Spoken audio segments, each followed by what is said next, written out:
Assalamualaikum warahmatullahi wabarakatuh. Saya Violia Leonisari akan menjelaskan materi masuknya agama Hindu-Buddha ke Indonesia. Baiklah, ini peta jalur perdagangan Laut Asia Tenggara. Agama Hindu-Buddha berasal dari India, yang kemudian menyebar ke Asia Timur dan Asia Tenggara Indonesia. Keterlibatan bangsa Indonesia dalam kegiatan perdagangan dan pelayaran internasional tersebut menyebabkan timbulnya percampuran budaya.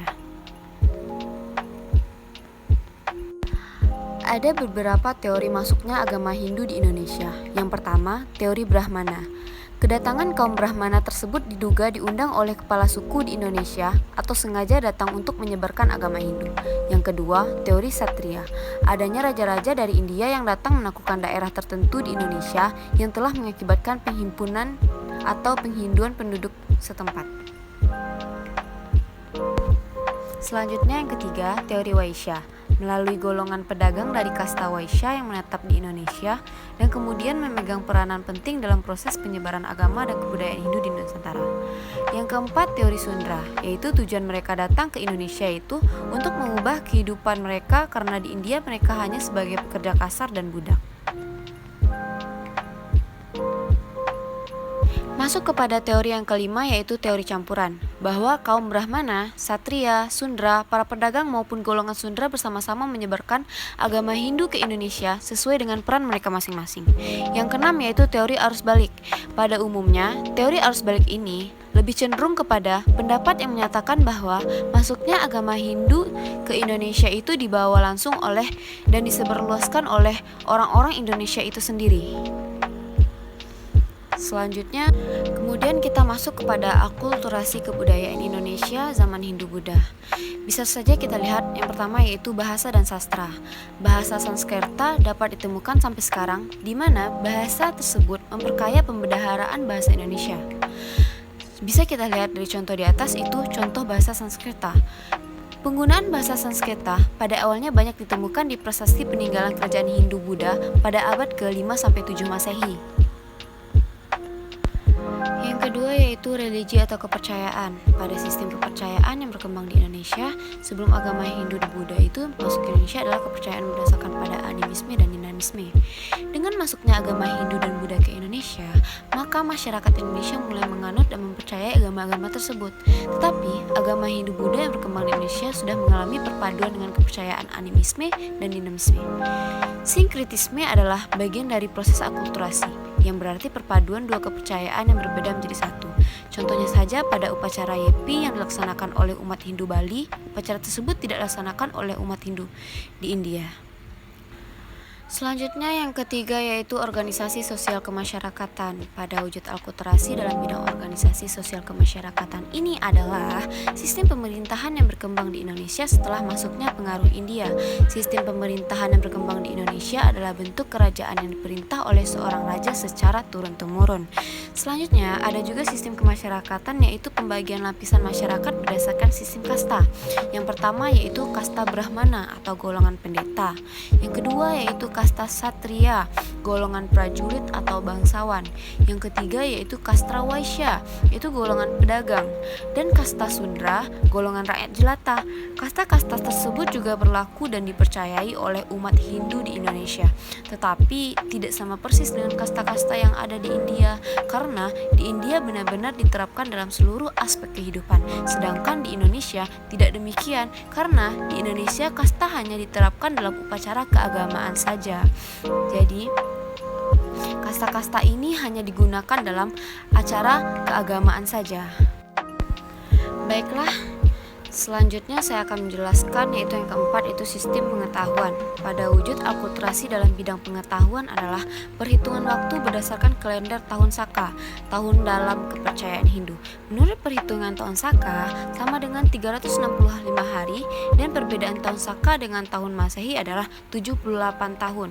Sebagai contoh, misalnya tahun Saka itu 645, maka tahun Masehinya adalah 654 ditambah 78 sama dengan 732 Masehi. Bisa saja kita lihat kalender Saka di bawah ini. Ini merupakan kalender Saka. Bisa kita melihat perbedaannya. Selanjutnya yaitu yang kelima, peralatan hidup dan teknologi. Pada wujud akulturasi dari peralatan hidup dan teknologi ini lebih terlihat dalam seni bangunan candinya.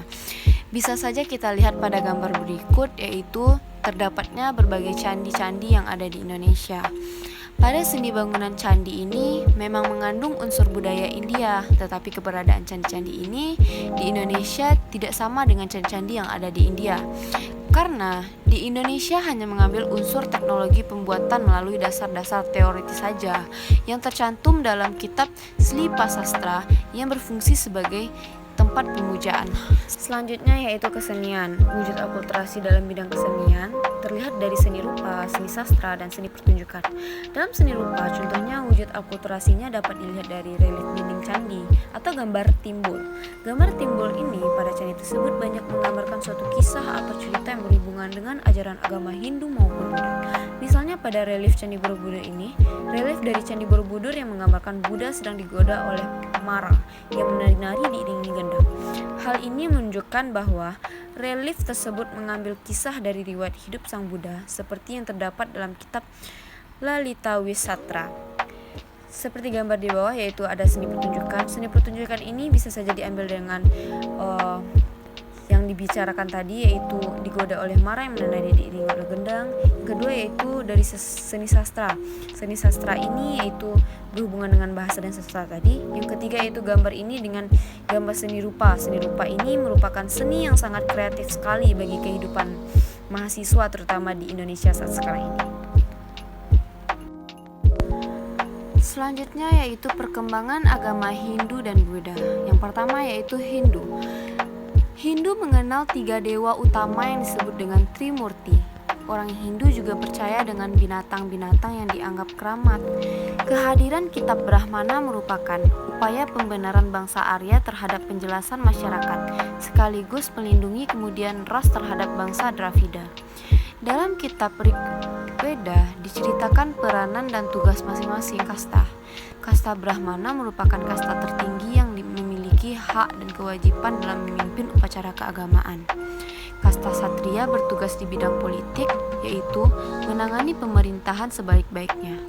Kasta Waisya memegang peranan dalam menjalankan roda perekonomian. Kasta Sundra sebagai kasta terendah berkewajiban melayani kasta-kasta di atas. Tempat suci orang Hindu adalah kota Benares atau Benares. Kota ini didatangi umat Hindu karena dianggap sebagai tempat kediaman Dewa Siwa. Kota Benares ini penuh dengan bangunan-bangunan candi Siwa. Candi-candi itu dibangun oleh kaum kaya demi memperoleh banyak berkah. Sebagai kota suci, Benares sebagai tempat pembakaran jenazah dan upacara-upacara kematian bagi orang-orang Hindu. Jasad orang yang sudah meninggal dibakar, kemudian dilarutkan ke dalam sungai agar arwah yang bersangkutan masuk ke dalam nirwana. Perkembangan agama Hindu-Buddha yang selanjutnya itu yang terdapat pada Buddha. Agama Buddha tidak mengakui kesucian buku-buku Weda dan pembagian kasta dalam masyarakat. Untuk itu, ada 8 jalan kebenaran untuk mencapai kelepasan dari samsara, yaitu yang pertama, mempunyai pandangan yang benar. Yang kedua, mempunyai niat yang besar. Yang ketiga, berbicara dengan benar. Yang keempat, berbuat yang benar. Yang kelima, mempunyai penghidupan yang benar. Yang keenam, berusaha yang benar. Yang ketujuh, memperhatikan hal-hal yang benar. Dan yang kedelapan, bersemedi yang benar. Selain 8 jalan kebenaran di atas, penganut Buddha juga wajib melaksanakan Tridharma atau 3 kebaktian, yaitu yang pertama, berbakti kepada Sang Buddha. Yang kedua, berbakti kepada ajaran-ajarannya. Yang ketiga, berbakti kepada jemaah perkumpulannya. Baiklah, itulah penjelasan singkat dari saya mengenai masuknya agama Hindu-Buddha ke Indonesia. Jika ada kata saya yang salah dan penjelasan yang saya kurang benar, mohon dimaafkan. Saya Violia Leonisari dengan NIM 18026103 dengan mata kuliah Sejarah Kebudayaan Indonesia. Mengucapkan banyak-banyak terima kasih. Assalamualaikum warahmatullahi wabarakatuh.